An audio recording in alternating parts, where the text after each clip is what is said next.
Hi guys and gals, welcome to Canadian Immigration Channel, and I want to update you on the owner operator because many of you are asking questions, and instead of going through them one by one, I thought that it would be wise to actually record videos, and we will have a set of such short videos on owner operator further on where we will be telling you particulars, details, questions which bother you, because many of you are considering owner operator as a backup plan clearly for immigration to Canada. We do have a number of clients who actually decided to opted out, right, and decided to go for an owner operator instead of professional immigration in spite of the situation right now and in light of this COVID-19. Before we proceed on, let me quickly remind you, if you're looking for us to assess your chances for successful immigration to Canada, click on the link below, cictv.ca/go, and one of our specialists will be in direct contact with you assessing your chances for successful relocation to our country. So speaking about an owner operator, whether or not I will get 50 points or 200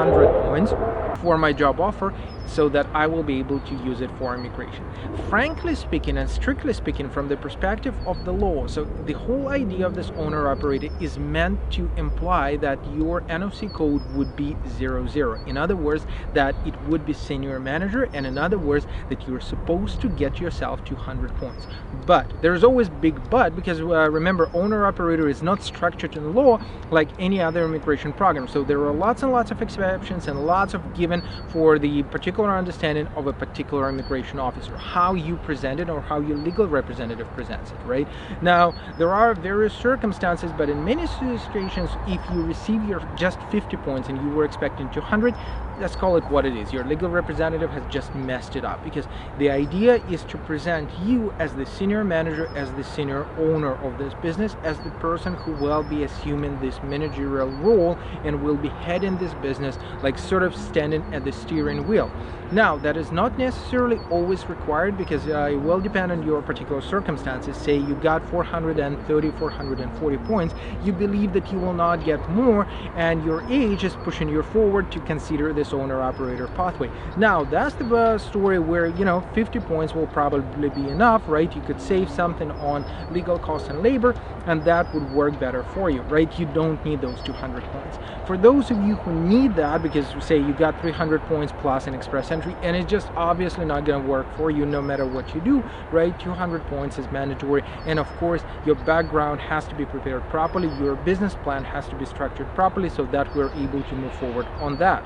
Second question, very important I believe, is about this misunderstanding on when one could apply for immigration upon landing in Canada and starting working in the business. So there are two particular circumstances and two options which you should be very, very clear about.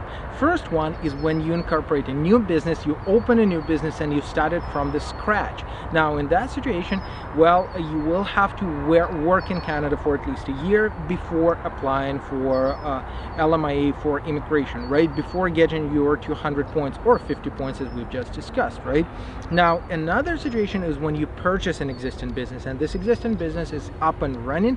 That's a different story, and in that circumstance, you might be expecting to apply for immigration right away because business is there, right? I'm at the steering wheel, I'm the one responsible for it, so I can manage it. That's it for now. If you got questions, concerns, or would you just like to discuss your particular circumstances and plan B with this owner operator, feel free to drop us a line. We'll be glad to help you out.